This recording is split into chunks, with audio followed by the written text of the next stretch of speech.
आगे बता। मैं तो यूँ कर रहा हूँ।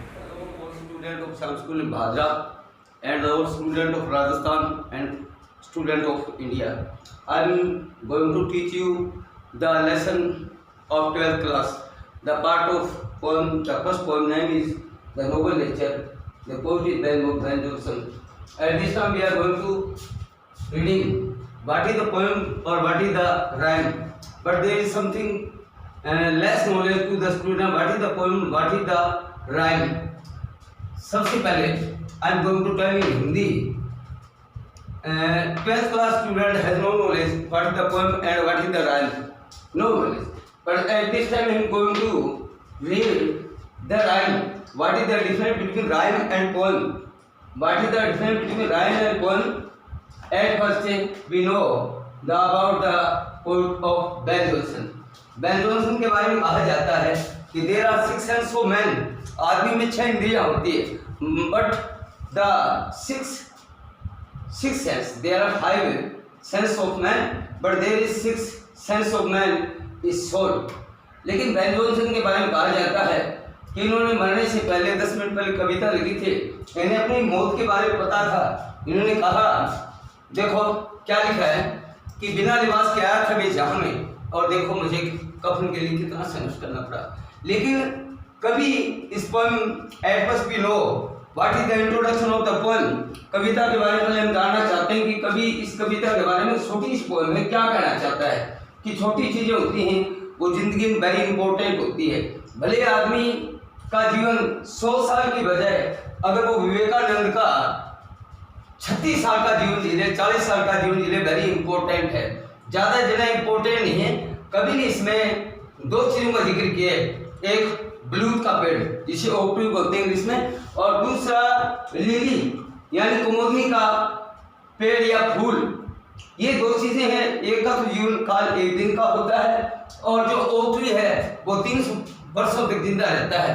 लेकिन अंत में वो क्या है, सूख करके, मुरझा करके और पत्तियों से हीन होकर के लट्ठी की तरह गिर जाता है. तो आदमी का जीवन भले छोटा हो लेकिन there must be importance in life. There must be importance in life. अब छोटी चीजें जिंदगी में इंपॉर्टेंट होती है. हम जिक्र कर रहे थे कि राइम और पोएम क्या है. The first line the last word, the first line the last word and the second line of the last word and the third line of the last word and the fourth line of the last word. The voice is same is called rhyme. Is same is called rhyme. What is the poem? Poem को हिंदी में कहते हैं एक तूफान कविता, और जो rhyme होती है उसे कहते हैं तूफान कविता. तो there can be scene tree. इसके बाद ट्री के बाद यहाँ दिया है बी. बी ट्री बेटर, ये यहाँ पे बी लिखा है, B E B. There can be seen the rhyme scheme tree and the bee, the same voice, and the ear and the share is the sound is called to be rhyme. If there is no similarity, is called poem. हम the student who belong to the Rajasthan, the Marathi or Marwari language know very well what is the rhyme and poem. Rajasthani भाषा में सबसे ज़्यादा rhyme का इस्तेमाल होता है.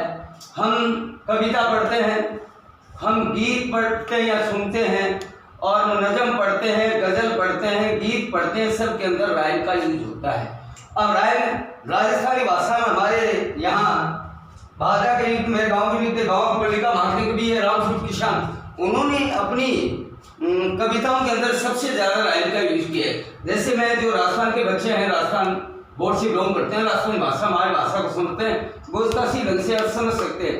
जैसे उन्होंने लिखा कि राजस्थान की जो महिलाएं हैं, बच्चे हैं, उनका उनकी लैंग्वेज, उनकी बॉडी, उनका शारीरिक जीवन कैसे है, तो इसके ऊपर मैं कुछ इस आपको राय इसके माध्यम से समझाना चाहूँगा. क्या कह रामसूरत किसान जी ने, यहाँ की महिलाएं क्या है, बच्चे क्या है, यहाँ का जिंदगी क्या है, उसके बारे में लिखा है कि मूर्ति मूर्ति गावड़ी, मुर्दा मुर्दा बैल, मूर्ति आटा लुगावड़ी, मुर्दा ही बच्चा गैल.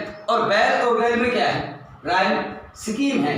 ये हम गजल में देखते हैं, गजल के अंदर देखते हैं तो गजल में आता है मुनवर राणा साहब है रायबरेली, जहाँ के एमएलए योगी आदित्यनाथ है और वो यूपी के सीएम चीफ मिनिस्टर हैं। उनके एक कवि हैं, उन्होंने लिखा है माँ के बारे में लिखा है किसके हिस्से में मक्का आया तो किसी के हिस्से में दुका आई और मैं सबसे छोटा था मेरे हिस्से में माँ आई। तो इस कवि इस कविता का मतलब इसे बताना चाहता है कि छोटी चीजें हैं वो वेरी इंपॉर्टेंट होती हैं और जीवन छोटा हो लेकिन there must be importance of the life in short span. एक पेड़ से लाखों माचिस से बनाई जाती है मगर माचिस की तिल्ली लाखों पेड़ों की ऐसी गम तैसी कर देती है। छोटी चीजें 1 रुपया लाख तो नहीं होता है लेकिन लाख से कम भी नहीं होता है। अगर लाख में से रुपए निकालें तो लाख नहीं होता है। छोटी चीजें होती हैं वो जीवन में सबसे इम्पोर्टेंस होती है। अब हम देखें छोटी चीजों की, मैं इसके after that I will talk about that कि एक जो पाजेब है वो हजारों रुपए की आती है, कम्बल को पैरों में पहना जाता है, मगर एक बिंदी है 1 रुपये की आती है, उसको मास्टर में सिखाई जाती है। तो हमारे जो स्टूडेंट्स हैं शांत स्कूल और students of Rajasthan and all India वो हमारी बिंदी हैं और हम उनको संजो के रखते हैं और ये पोएम भी हमें इससे बात का आभास कराती है कि छोटी चीजें वो जीवन में बहुत इंपॉर्टेंट होती है। तो यहाँ कुछ मैंने राइम की बात की तो इसमें +2 के अंदर जो 5 पोएम्स हैं उनमें से 5 पोएम है वो टैक्स 10 मार्क और the first book tax 25 marks and the second book tax 15 marks, total 80 marks की है और ये 10 नंबर की है। और इस पोएम में हम जानना चाहेंगे कि कवि हमें क्या कहना चाहता है कि छोटी चीजें हमारे जीवन में किस प्रकार से महत्वपूर्ण होती है। नदी बड़ी होती है उसका भाव बड़ा होता है। नदी ने एक बार कुएं से कहा अरे कुएं पता तेरी औकात क्या है, तो कुआं कहने लगा हाथ जोड़ के बोला बहन जी ठहराव और भटकाव में कुछ अंतर है।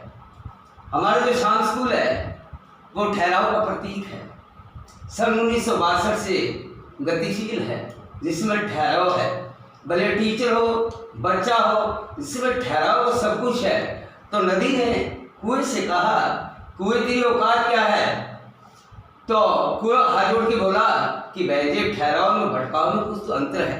तुम प्यासे के पास चल के जाती हो और प्यासा मेरे पास चल के आता है। तुम ऊपर से नीचे आती हो तो मीठे से खारी हो जाती हो और मैं नीचे से ऊपर की तरफ आता हूँ तो हमेशा बैठा रहता हूँ। और हमारा स्कूल संस्था श्याम स्कूल है वो ये चीज़ें हैं, हम नीचे से ऊपर की तरफ आते हैं और हमने इतने आयाम पैदा किए हैं जो इस पोएम के माध्यम से मैं आपके साथ साझा कर रहा हूँ।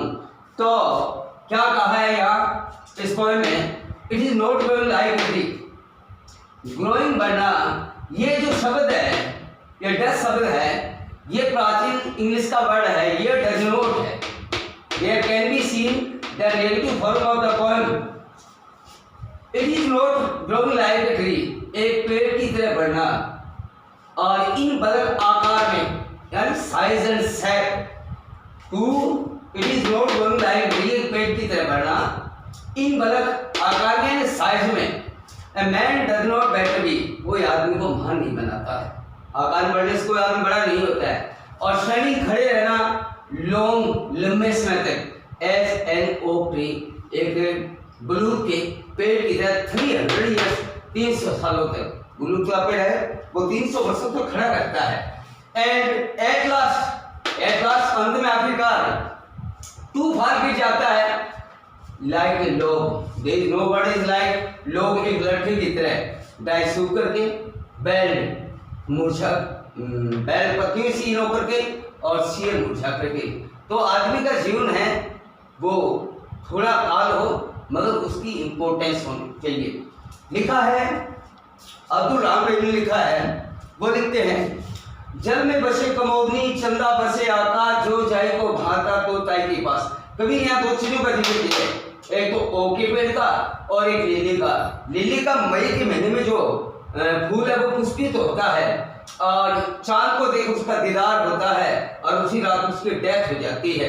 उसका जीवन एक काल होता है, मनुष्य को लोग देखने के लिए आते हैं और ओपरी है वो 300 वर्षों तक खड़ा रहता है, लेकिन देयर इज नो इम्पोर्टेंस। अंत में उसका क्या होता है, उसका जश्न क्या होता है, वो सूख जाता है, पत्तियों से हीन हो जाता है और मुरझा जाता है, उसका दिल हो जाता है। मगर लिली का फूल देखिए, उसका पौधा देखिए। लिखा है किसी कवि ने कि जल में बसे कमोदनी, चंदा बसे आकाश, जो जाए को भावता तोताई के पास। बे आदमी कितनी ही दूर हो, अगर उससे मोह है तो वो कभी किसी दूर नहीं हो सकता। जो छोटी चीजें हमारे जीवन में वेरी इंपॉर्टेंट होती है और छोटी चीजों के student there must be a five point two the students. जो क्वेश्चन पेपर को क्वेश्चन आता है 5 नंबर का आता है, वो 2.5-3 पास कर लेता है, लेकिन आधे नंबर का 1 नंबर का कोई भी क्वेश्चन आता है, अगर आएगा तो पूरे नंबर आएंगे और नहीं आएगा तो 0 नंबर आएगा। तो यहाँ हम हल करते हैं। सबसे पहले पोएम का हिंदी अर्थ करना पड़ना नहीं है, कविता वाचन नहीं है। कविता वाचन का मतलब है हमें at first we learn to what is the meaning of the line of the poem. कवि क्या करना चाहता है, what is the meaning of the poet to the line, at first we learn this. एक बार फिर से देखते हैं। It is not drawing library, एक पेड़ की तरह बना इन ब्लैक शेप में, साइज में, आकार में और टच मैन, ये नोट टुकड़ों वाला यहाँ पे बैठे भी आदमी को कोई महान नहीं बनाता है। और स्टैंडिंग और खड़े रहना long long long period 300 year 300 वर्ष तक एस की तरह, यानी लाइक एक बलूत के पेड़ की तरह, और एट लास्ट अंत में एक लट्ठी की तरह सूख करके, पत्तियों से हीन होकर के, मुरझा करके और फूल फाल गिर जाना आदमी को कोई महान नहीं बनाता है। ये खूबसूरत पोएम है और कोई पोएम हमारे लिए से एक संदेश दे रही है। हर पोएम आदमी ये पोएम ये बता रही है कि मैन मस्ट बी फ्लेक्सिबल। एक आदमी को लचनशील होना चाहिए, उसे झुकना नहीं चाहिए। पूरी प्रकृति हमें संदेश देती है कि जो आदमी झुकेगा वो विकास को प्राप्त होगा। हम देखते हैं हमारे शरीर का सबसे कठोर भाग दांत होता है, जो मरने से पहले नष्ट हो जाता है, और शरीर का सबसे कोमल भाग जीभ होती है, जो आदमी के मरते दम तक साथ देती है। इसी प्रकार प्रकृति में देखते हैं, ये पूरी पोएम है प्रकृति और डेलिकेट है। हम देखते हैं कि जब पेड़ फलों से लग जाते हैं तो वो हमें देने के लिए छूट जाते हैं। ये प्रकृति का नियम है। सबसे कठोर चीज पहाड़ होती है जो ऊपर की तरफ बढ़ता है, सबसे कोमल चीज जल होता है, पानी होता है, वो नीचे की तरफ बहता है। तो ये चीजें हम प्रकृति की पोएम ये बताती है कि हमें छोटा बन के रहना चाहिए। हमारा विद्यालय है स्टैंडिंग नर्सरी क्लासेस स्टार्ट, और आज से कितने आयाम उत्पन्न किए हमारे विद्यालय ने। ये हम इस चीज़ का पोएम हमारा उदाहरण श्याम स्कूल है, इसकी वजह से आज हमने इतने पायदान प्राप्त किए हैं। और हम नेक्स्ट जो पोएम की लाइन है, at last I want to going to tell next towards it is not going like a tree. एक पेड़ की तरह इन बल का आकार में बढ़ना आदमी को महान नहीं बनाता है, और एक बलूत के पेड़ की तरह 300 वर्षों के लंबे समय तक खड़े रहना और अंत में सूख करके और पत्तियों से हीन होकर के और मुरझा करके गिर जाना। अभी लाइन दोबारा रिपीटिंग हो रहा है, आदमी को कोई महान नहीं बनाता है। तो लाइन जो राइम होती है, पोएम होती है, उसकी ये सबसे बड़ी प्रॉब्लम ये होती है कि जो चीज़ें हमें कभी अपनी तुकबंदी के लिए जिसकी आवश्यकता होती है उसको छोड़ देता है, जिसकी आवश्यकता नहीं होती इसमें पुटअप कर देता है। इसी कारण कई चीजें इस लाइन को रिवाइव नहीं किया गया है, इसको दोहराया नहीं गया है। तो आकार में एक पेड़ की तरह बढ़ना आदमी को कोई महान नहीं बनाता है, और एक बलूत के पेड़ के 300 वर्षों के लंबे समय तक खड़े रहना और एट लास्ट अंत में सूख करके पत्तियों से हीन होकर के और मुरझा करके एक लट्ठे की तरह गिर जाना आदमी को कोई महान नहीं बनाता है। और next video please the video vote and support Mahendra Kumar सार sir, lecturer of English in Shyam school Bhadra. Please listen me again and subscribe the video.